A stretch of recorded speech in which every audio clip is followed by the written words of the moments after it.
자, 여러분 안녕하십니까? 에버랩스입니다. 오늘도 뉴스를 하나 보면서 이야기를 한번 해볼까 합니다. 자, 7월 16일 날 오늘 나왔던 뉴스고요. 누가 집을 사는가? 누가 삽니까? 예, 저는 일단 아닌 것 같고요. 사고 싶어도 일단 돈이 없으니까. 자, 그런데 장관과 시장에서 바라보는 그 답이 서로 좀 다르다고 합니다. 어떻게 된 건지 한번 보도록 하죠. 자, 박상호 장관은 국토부 장관이죠. 예, 실수요자로 해서 이제 수요층을 한정을 하고 있다. 이제 이렇게 해서 보고 있는 거고요.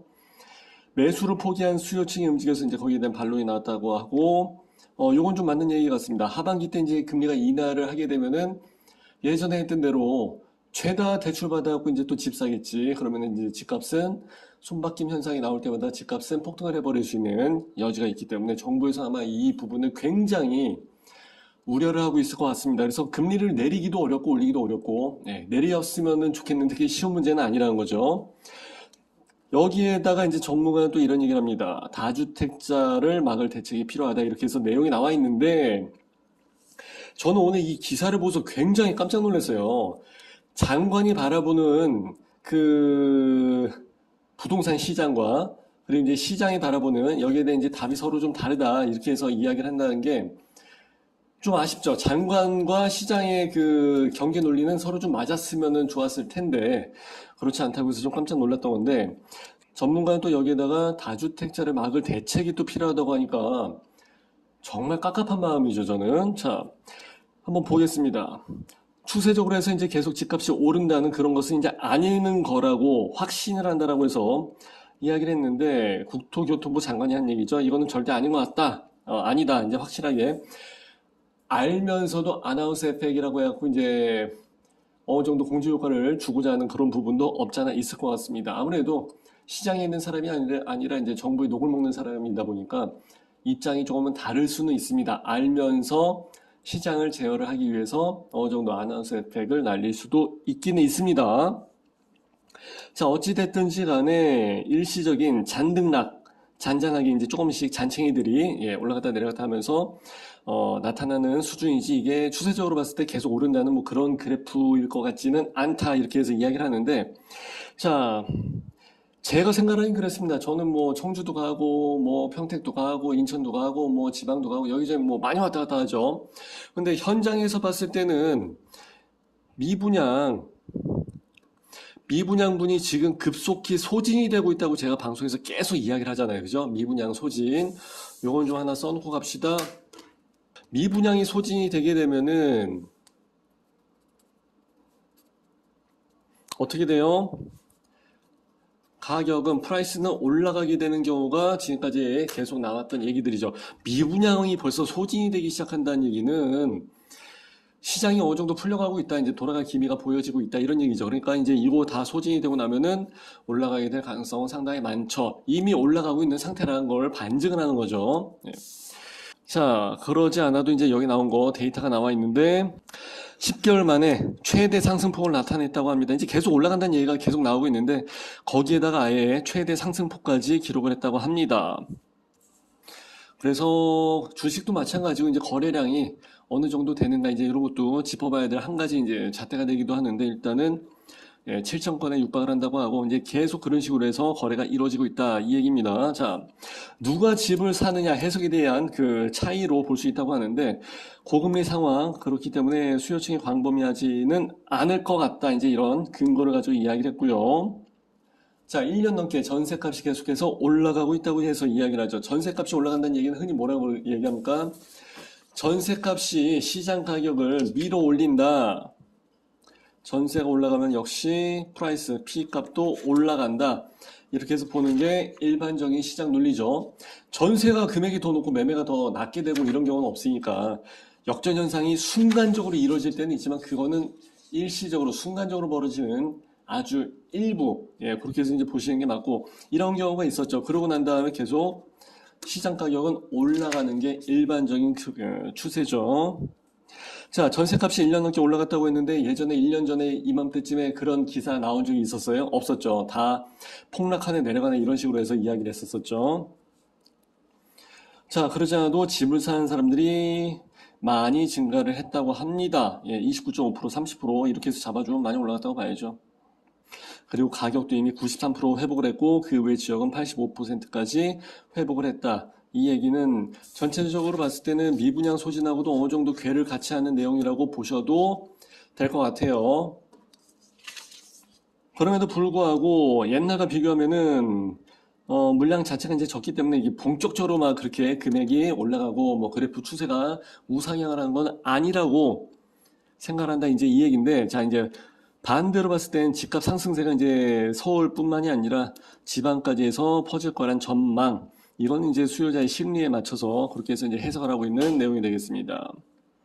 자, 최근에 주담대가 이제 3%까지 내려오면서 이들의 움직임이 다시 한번 시작이 됐다. 이제 그 얘기죠. 옛날에 뭐 벼락거지에서 패닉 바잉 현상이라고 해서 이야기를 많이 했었던 때가 있었죠. 얼마 안 됐습니다. 바로 전정권에서 있었던 얘기죠. 예.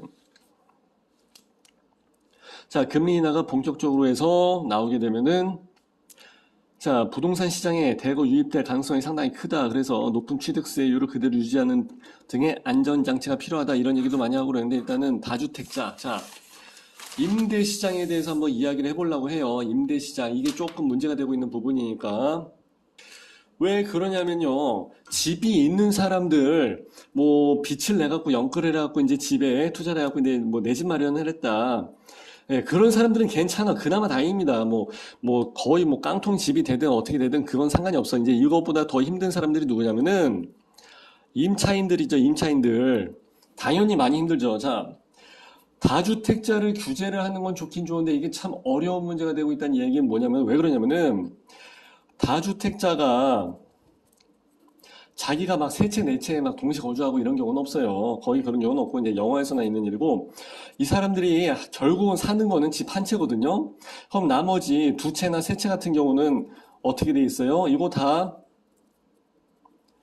임대 물량이죠, 임대 물량. 그래서 임차인들한테 가게 되는 그런 구조예요. 그래서 다주택자한테 집을 팔라고 자꾸 요구를 한다든지, 어느 정도 뭐 재미를 못 보게 한다든지 그러면은 임대 물량 자체가 축소가 돼 버리게 되면은 임차인들한테는 굉장히 어려운 부메랑 효과가 나타납니다. 왜냐면은 임대 물량이 없어. 그러니까 전월세 시장에서 돌아가는 임대 물량 공급 자체가 없다는 얘기예요. 이 사람들이 다주택자가 임대 시장에서 집을 공급을 해주는 공급자 역할을 하고 있거든요. 공급자.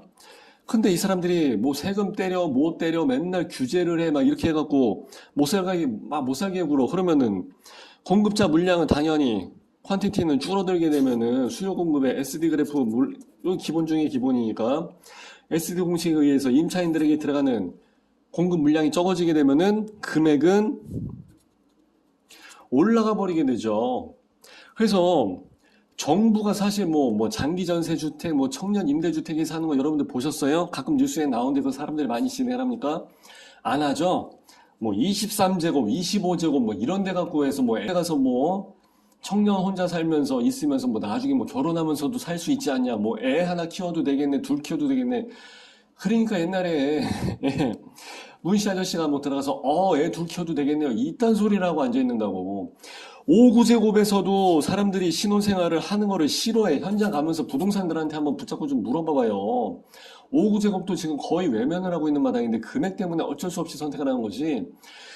뭐 2, 3제곱이나 뭐 3구, 4, 6, 뭐 이런 데 갖고 있으면서 애 키우라고 하면은 그게 되겠어요? 그 말이 돼? 진짜 와닿지도 않는 소리지? 뭐 이런 거나 공급을 하면서 뭐 어디 뭐 되게 막 외딴 데 막 떨어져 있는데 출퇴근해야 되는 사람들한테 그런 데다가 막 자리 잡아주고 있고 금액은 싸긴 싸지 정부에서 했던 거니까. 근데 그 와중에도 이제 금액이 비싼 게 있으니까 문제지만은 이런 식으로 해서 지금 장관이란 분이 시장에 대한 돌아가는 원리를 이렇게 파악을 못하고 있다 그러면, 물론 전 뭐 디스하거나 그럴 생각은 없는데 너무 깝깝해서 하는 소리인데, 이게 너무 아쉽고 너무 깜짝 놀랐어요, 사실. 그리고 이제 다주택자를 규제를 하는 쪽으로 해서 계속해서 이걸로 가야 된다, 시장을. 그러면은 집주인은 누가 할 건데, 임대시장에서 임대인은 누가 할 건데, 난 정말, 참, 가뜩이나 지금 서울이나 뭐 다른 데서도 마찬가지고 인허가, 착공, 물량들이 급감을 해갖고 이제 앞으로 공급 절벽이 나온다 이런 얘기를 계속 하고 있는 거예요. 그러면은 임대인 물량도 없어, 임차인도 없고, 그리고 새 집 들어갈 집도 없어. 가뜩이나 이것 때문에 금액이 올라가나 마나 이제 계속 그런 얘기를 하고 있는 마당에 계속해서 규제를 해야 된다. 이렇게 보는 시각이 이렇게 해서 다르고 하니까 내가 하는 말이 틀렸나? 나도 이거 방송하기 전에 다시 한번 또 생각해 봤거든요. 기사를 다시 한번 읽어보면서. 근데, 야, 정말 이 사람들 하는 얘기가 이게 맞나? 나 이런 생각이 좀 듭니다. 나 같은 바보도 아는 거를 이 사람들이 과연 몰랐을 것 같지는 않은데, 참, 많이 걱정스럽습니다. 예, 저는 솔직히. 그래서, 한마디로 정의하자면 아까 했던 그 얘기예요. 그러면은 이거 다 줄이고 다주택자 다 규제하고 이런 식으로 하게 되면은 예? 무조건 막 시립주 정책을 해. 실제 어떻게 보면 맞는 말인 것 같죠. 시립주 정책을 막 펼치고 하니까 진짜로 집에 들어갈 살 사람만 집에다 대고서 이제 청약을 하라 그 얘기예요. 맞는 것 같지. 근데 바로 이렇게 해서 다 입주를 하게 되면은 매매가 안 돌아가잖아. 매매가 안 돌아가고 당연히 그 집에 다 입주를 해버려야 되니까 전세랑 월세 나오는 물건이 없지. 그러니까 임차인은 죽어나는 거야. 물건이 없으니까 들어갈 데가 없으니까 공급이 안 되니까 금액은 높아져 버리니까요. 매매. 내가 들어가서 살라고 했지만 상황이 안 되고 이직하고 뭐 건강이 안 좋고 뭐 그러면은 집을 팔을 수도 있지. 그걸 무조건 꼭 실입주를 하라 이런 식으로 하는 나라가 어디 있어? 여기가 무슨 뭐 공산주의 국가도 아니고 이게 말이나 되는 얘기여야지. 이것 때문에 공인중개사들은 다 굶어 죽었어요. 매매 전세 월세가 안 나오니까. 그러다가 아예 임차인까지 그냥 다 작살나버리게 되는 거야, 이게.